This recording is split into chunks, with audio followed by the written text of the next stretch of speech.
Hello there, and welcome to Communication Secrets, where we help you become a better public speaker and communicator. If you'd like to learn more secrets of communication that are taught by a world champion of public speaking, visit our website, communicationskillsactivities.net.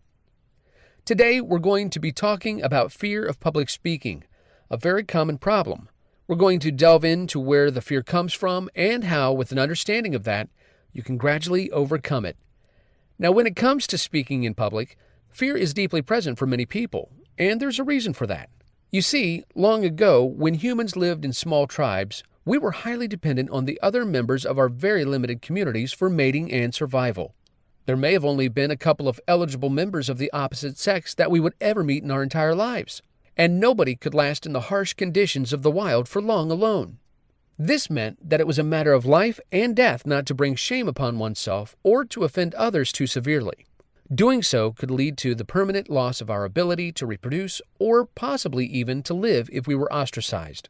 In such circumstances, it is understandable that one might be very hesitant about speaking out and want to be sure that every communication was going to be received well. Of course, today many of us live in very different conditions. If we are ostracized by those around us, it may not be pleasant, but we can find new friends or even move to a new town. The consequences of upsetting any one group of people are a lot less severe than what it used to be. However, we still carry within us the brain structure and wiring of those long ago days. And so, when we contemplate getting up to speak in front of others, fear can still be overwhelming. Many people have expressed surprise that for some, as it relates to speaking in public, the fear is more debilitating for them than their fear of death itself. But this begins to make more sense when you look at the evolutionary roots of the fear. Our challenge today is to bring our unconscious mind, which still on some level believes there are potential life and death consequences for giving a bad speech, into line with our conscious mind, which knows that this is almost never the case. There is no immediate shortcut to doing this, but there is one key that can open the doors to success. The unconscious mind often responds best to repeated experience. It may not believe you when you simply tell it that its fears are irrational. It needs to see the proof.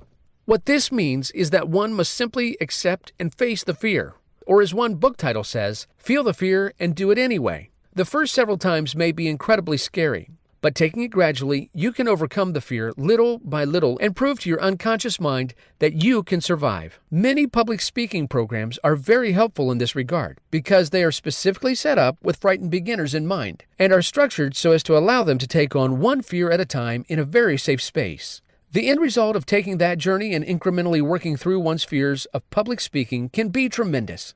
Not only does it lead to an ability to more confidently give presentations, but that confidence inevitably bleeds into other areas of life. Ultimately, overcoming fear of public speaking is a human triumph over limits that once held us back but need to no longer. I hope that this perspective helps you on your path to becoming a more skilled communicator. Thanks for listening. And for more information about how to become a far more effective public speaker, visit us at communicationskillsactivities.net.